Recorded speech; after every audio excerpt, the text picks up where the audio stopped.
Bapak, Mama, saudara-saudara yang saya kasih dalam Tuhan Yesus Kristus. Dalam perjalanan murid-murid, Tuhan Yesus sudah berjanji kepada murid-murid untuk menunggu.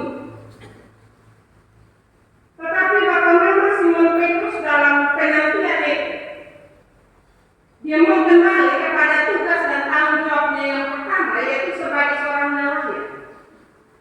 Karena itu dia mau kembali untuk menangkap ikan, dan dia menyampaikan hal itu kepada para murid, sehingga teman-temannya menangkap hal itu untuk mengikuti, dan mereka pergi untuk menangkap ikan.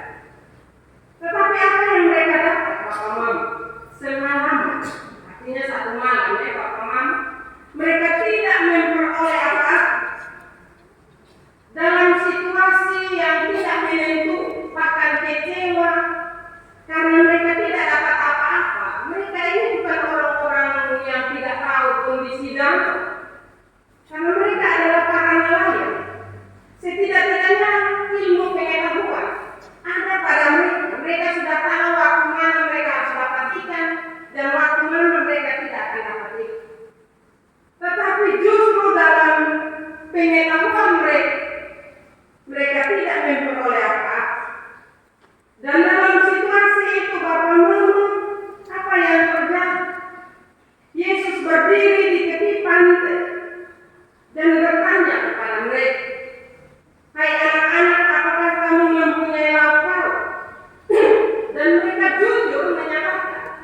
Saya membayangkan ketika mereka ditanya pada waktu itu, mereka bisa marah Bapak Mama.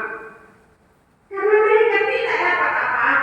Kalau dapat 1-2 ekor ya mungkin ya Bapak Mama, tapi Alkitab menceritakan kepada kita bahwa mereka tidak dapat apa-apa. Tetapi ketika Yesus bertanya kepada mereka dengan jujur, mereka menyatakan bahwa mereka tidak ada apa-apa atau mereka tidak dapat apa-apa. Dan dalam kondisi itu Bapak Mama, Yesus minta mereka untuk melebarkan jalan ke sebelah kanan perahu. Dan di situ juga mereka tidak membantah. Itu kalau anak ketong, kenapa apa suruh-suruh, nah ini sesuai orang tukang bilang. Tetapi mereka tidak. Para murid mengikuti apa yang Yesus katakan bagi mereka. Mereka tidak membantu. Mereka mengikuti perintah Tuhan walaupun mereka belum mengenal siapa itu yang memerintah. Tetapi mereka mengikuti. Dan di saat Bapak Mama mereka mengikuti perintah Tuhan itu, mereka memperoleh hasil yang banyak. Ada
janji.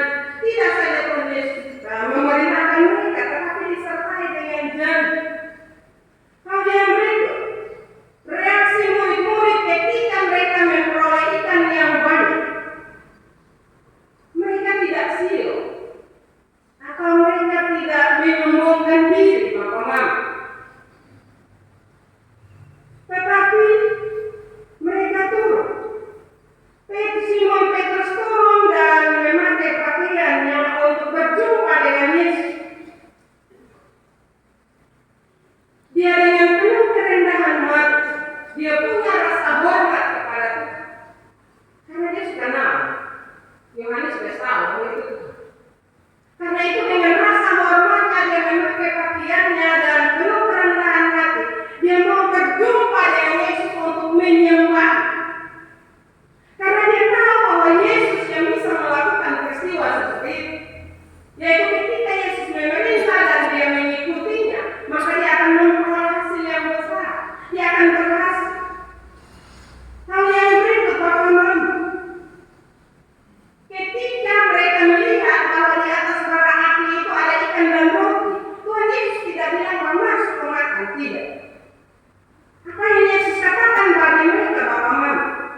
Yesus minta kepada Simon Petrus untuk membawa beberapa ikan. Bapak Ibu, saudara-saudara yang saya kasih di dalam Tuhan kita Yesus Kristus, Tuhan minta ikan bukan berarti dia butuh. Tetapi yang Yesus mau katakan di sini adalah Yesus butuh kerelaan dari para murid untuk memberi sebagai tanda syukur dan pengakuan atas apa yang diperoleh, atas apa yang diberikan oleh Yesus. Yang berikut setelah Yesus minta itu, Yesus mau menjamu mereka, Yesus mau memberi makan bagi mereka. Kenapa Bapak Mama? Karena Tuhan Yesus tahu bahwa para murid itu lapar semalaman mereka bekerja. Karena itu Yesus mau menjamu mereka dengan menyediakan berkat bagi mereka, yaitu ikan dan roti. Di sini mau menunjukkan kepada kita, Bapak Mama, bahwa Tuhan Yesus bukan saja berbicara atau melayani soal rohaninya kita, tetapi juga melayani kebutuhan jasmaninya kita. Karena itu Bapak Mama belajar dari kebenaran firman ini. Saya mau katakan kepada kita bahwa Yesus selalu hadir dan menyertai kita dalam berbagai kondisi dan pergumulan hidup kita. Sehingga jangan kita bersaksi atau mengatakan bahwa Yesus tidak ada. Dalam kehidupan kita, dalam kebimbangan, dalam keraguan, dalam kekurangan, sebagai orang beriman kita harus percaya bahwa Yesus ada dalam berbagai kondisi kehidupan kita. Sehingga jangan sekali-sekali kita bilang Tuhan Yesus hanya ada. Yesus ada dalam pergumulan hidup kita. Hanya mata hati kita kadang tertutup dengan berbagai pergumulan dan persoalan hidup, sehingga kita tidak mampu melihat ada Yesus bersama dengan kita. Karena itu marilah Bapak Mama dalam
dalam kehidupan kita banyak, ya Pak Mama.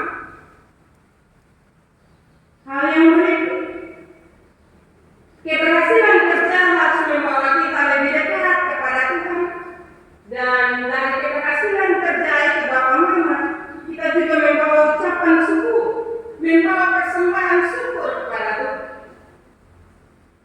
Belajar dari kebenaran firman yang ada, kita belajar Bapak Mama, bahwa ketika Simon Petrus tahu bahwa itu Yesus Bapak Mama, dan juga Yohanes bersama teman-temannya, mereka tahu bahwa itu Yesus, mereka membawa diri. Mereka membawa diri dan menyembah kepada Tuhan Yesus dan bersyukur. Karena dalam kebimbangan itu Yesus hadir dan membuat mereka berhasil. Karena itu mereka membawa ucapan syukur mereka. Kenapa Tuhan Yesus membawa sedikit-sedikit? Sebuah pelajaran iman bagi kita Bapak Mama. Bukan berarti Tuhan Yesus sampai ada apa-apa dan dia minta dari kita, tidak. Tetapi dalam pekerjaan kita, dalam kehidupan keseharian kita, 1 minggu lamanya kita bekerja. Karena itu pada hari Minggu, bawa ucapan syukur kita, mungkin kita tidak punya materi, tapi bawa diri kita untuk bersyukur, berterima kasih. Apakah itu sebuah keberatan, Bapak Mama? Kadang bagi orang Kristen itu sebuah keberatan, sebuah pekerjaan, sebuah beban yang berat dalam hidup kita. Hari Minggu itu 6 hari Tuhan jaga. Hari Minggu orang bisa menggunakan gereja juga. Karena itu Bapak Mama belajar dari kebenaran firman ini. Sekali lagi, Petrus bersama teman-temannya ketika mereka berhasil dapat ikan yang banyak, mereka bukan meninggalkan Yesus, tetapi justru mereka mau cepat berjumpa dengan Yesus. Kerinduan itulah yang seharusnya juga ada dalam hidup kita. Ketika kita selamat 1 minggu, atau masih sehat atau juga sakit tapi sembuh, soalnya ada apa-apa tapi akhirnya orang menolong kita, punya kerinduan lah seperti Simon Petrus dan teman-teman. Mereka punya kerinduan untuk berjumpa dengan Yesus dan mengucap syukur kepadanya. Sekali lagi, kerinduan itu jangan mati dalam kehidupan kita, tapi kerinduan itu harus tetap berubah, harus tetap punya semangat untuk datang dan berserah, bersyukur kepada Tuhan. Terima kasih Tuhan, 1 minggu lamanya Tuhan jaga, lindungi, sampai beta masih baik, masih bisa makan minum, beta keluarga masih utuh, beta masih kerja dengan baik. Dan itu berterima kasihlah kepada Tuhan. Semangat itu jangan kendor, Bapak Mama. Hal berikut yang juga kita belajar dari kebenaran firman Tuhan ini, bahwa di dalam menjalani pekerjaan keseharian kita Bapak Mama, tentu ada berkat yang kita peroleh. Kita tidak bisa menyangkali bahwa kita tidak dapat apa-apa. Kita dapat apa-apa. Karena itu Bapak Mama belajar jujurlah di hadirat Tuhan. Belajar jujur bahwa ini berkat yang kita peroleh. Setelah kita memperoleh berkat, jangan nikmati sendiri, tetapi belajar untuk kita berbagi dengan orang-orang yang ada di sekitar kita. Sampai sejauh mana kita memahami firman dan kita menerapkan firman itu dalam hidup keseharian kita. Apakah kita sudah berbagi? Atau dalam situasi ekonomi yang sulit ini, kita hanya melihat diri kita sendiri? Belajar dari kebenaran firman Tuhan ini. Ketika Tuhan Yesus, murid-murid dia bahwa di atas bara api ada roti dan juga ada ikan. Sekali lagi, Tuhan Yesus tidak bilang ambil makan, sudah tidak. Tuhan Yesus tidak langsung bilang makan, sudah tidak. Tetapi justru Tuhan Yesus melakukan sesuatu yang lain. Yang Tuhan Yesus minta beberapa itu. Dengan kebenaran firman ini mengajarkan kepada kita bahwa dapat berkat, jangan makan sendiri, tapi berbagi. Bersyukurlah dengan setiap berkat yang kita peroleh. Dengan kita melakukan hal itu, maka perintah Tuhan tidak sekedar kita tahu, tetapi kita terapkan dalam kehidupan keseharian kita. Karena itu marilah belajar dari kebenaran firman Tuhan ini. Kita kembali mengoreksi kehidupan iman percaya kita kepada Tuhan. Sampai sejauh mana kita memahami firman Tuhan dan kita telah mempraktikkannya dalam kehidupan keseharian kita. Firman Tuhan memberkati kita pada Yesus. Amin.